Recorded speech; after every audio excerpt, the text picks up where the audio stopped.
আমাদের এখানে স্বাধীনতা আছে, গণতন্ত্র আছে, তাই এই কথাগুলো বলতে পারছেন, আদারওয়াইজ বলতে পারতেন না। যে স্বাধীনতা আপনারা এখানে পান সেই স্বাধীনতা কোথাও গেলে পাবেন না। যান ডাবল ইঞ্জিন সরকার, ট্রিপল ইঞ্জিন সরকার দেখে আসুন। মানুষ মরে গেলে চেপে দিচ্ছে, ধর্ষণ হলে এফআইআর নিচ্ছে না, আরজি করের মেয়েটি খুন হয়ে গেল, ফাঁসি হলো না, বলছে আমরা মৃত্যুদণ্ড চাই না। তো কি চাও?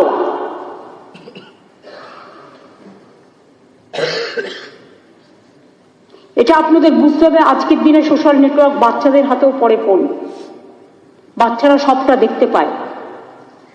আগে 18 বছর বয়স না হলে বাচ্চারা কিছু দেখতে পারতো না, অ্যাডাল্ট না হলে।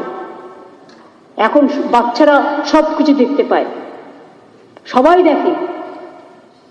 এত ক্রাইম বাড়ছে কেন? তার কারণ এটাও একটা অনেক উল্টো পাল্টা যে সমস্ত ছাড়া হয়, সেগুলো ছাড়ার আগে বোঝা উচিত যেটা আমার সমাজে কি এফেক্ট পড়বে, সেটা কেউ ভাবে না।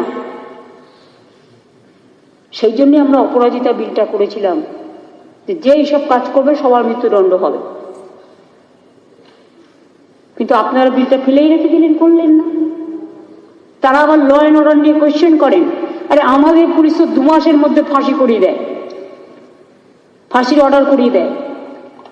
আপনারা কি করেন? আপনারা কোন কেসটা সলভ করেছেন আজ পর্যন্ত?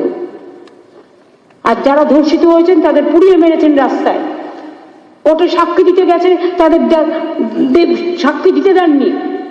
বিলকিস বেগম থেকে আমি যদি সবার কথা বলি, একটার পর একটা স্টোরি হয়ে আসবে, কিন্তু আমি আমার সময়ের লিমিটেশন জানি। এবার আমি একটু অন্য সাবজেক্টে আসবো। আশা করি ধর্ম নিয়ে বক ধার্মিকদের আমি উপযুক্ত উত্তরটা দিতে পেরেছি।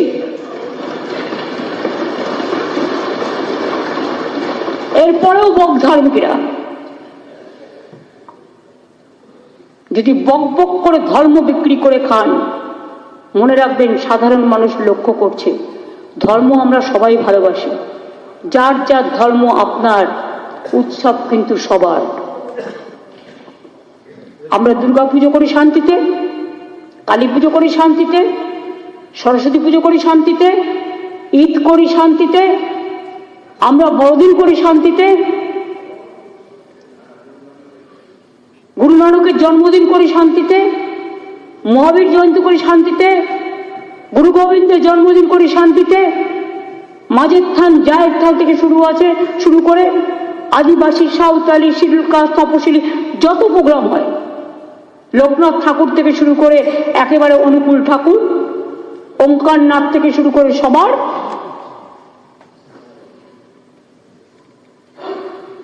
আপনাদের কাছে আমাদের উপদেশ নিতে হবে আর জ্ঞান নিতে হবে। একদিন হঠাৎ বলে ফেললেন, মমতা ব্যানার্জিকে বেরোতে দেবো না। আমি হ্যাঁ, অনেক বুকের পাটা রে। মমতা ব্যানার্জি একটা ডাক দেবে না, সেটাই শুধু বুঝিস। ডাকটা দিচ্ছে না, তার কারণ জনগণ যখন সাথে আছে তখন তোদের কথায় কথা লাগাবো আমি কেন? বল, কোথায় তোদের বকর বকর বক বকম যখন 100 দিনের টাকা দেয় না? আজকে তো হাউস গর্ব করার মতো 66 লক্ষ জব কার্ড হোল্ডারদের আমরা কাজ দিয়েছি আমাদের নিজেদের টাকায়। কর্মশ্রী প্রকল্প 61 কোটি কর্মদিবস আমরা তৈরি করেছি।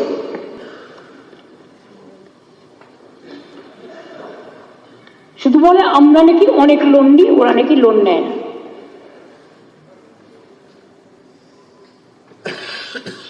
আমাদের ডেট জিএসডিপি রেশিও কেন্দ্রীয় সরকারের থেকে কম। আমাদের 37.98%, যেখানে কেন্দ্রীয় সরকারের ডেট জিএসডিপি রেশিও 56.1%। শুনুন, বাংলার ঋণ হচ্ছে কেন? বামফ্রন্ট সরকার রেখে গিয়েছিলেন আমাদের জন্য উপহার, এবং যাবার আগে স্মল সেভিংস থেকে পর্যন্ত টাকা তুলেছিলেন, যে টাকা আমাদের এখন শোধ করতে হচ্ছে।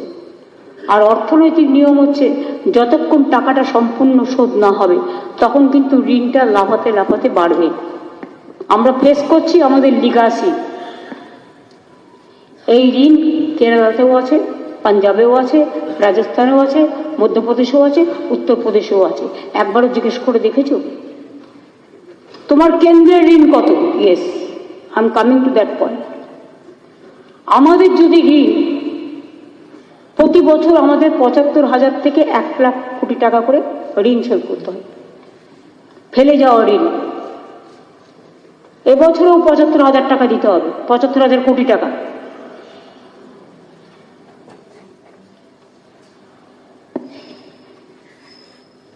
বাংলার মোট ঋণ যেখানে ৭,৭১,০০০ কোটি টাকা, সেখানে কেন্দ্রীয় ঋণ কত? নেই না, একদম নেই। মিষ্টি ছেলে, বাবু সোনা, গাল দিয়ে টোপ পড়ে, আঙুল নাচিয়ে নাচিয়ে কথা বলে। জিজ্ঞেস করুন,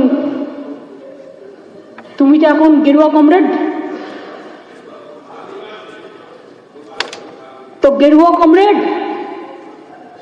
বাংলার ঋণ নিয়ে খুব বলো। বাংলার ঋণ হচ্ছে ৭,৭১,৭১,০০০ কোটি টাকা। কেন্দ্রীয় সরকারের ঋণ কত বাবু সোনা?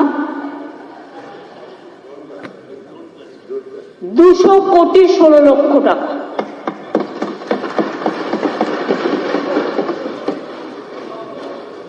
উত্তর দেওয়ার মতো জায়গা আছে? তোমরা যদি উত্তর দেওয়া, তোমরা যদি অর্থনীতিতে ধস নামাও, রাজ্যগুলোকে তো সাফার করতেই হবে। ২০০,১৬,০০,০০০ টাকা।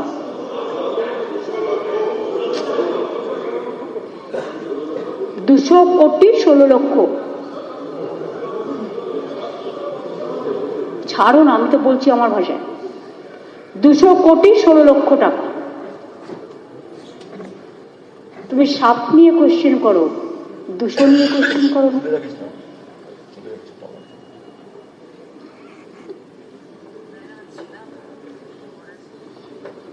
আমি খুশি যে আমাদের বাজেটে, জেন্ডার বাজেটের জন্য ব্যয় প্রায় ৪৮.২২%, আর চিলড্রেন বাজেটের জন্য ১৪.১৬% ব্যয় বরাদ্দ হয়েছে। আমি গর্বিত। অথচ কেন্দ্রীয় সরকার তার বিপুল আর্থিক সক্ষমতা সত্ত্বেও ২৫-২৬ সালের বাজেটে জেন্ডার বাজেটের জন্য মাত্র ৮.৮৬% এবং চাইল্ড বাজেটের জন্য 2.29% বরাদ্দ করেছে। এটা দুর্ভাগ্যে আমি ধিক্কার জানাই।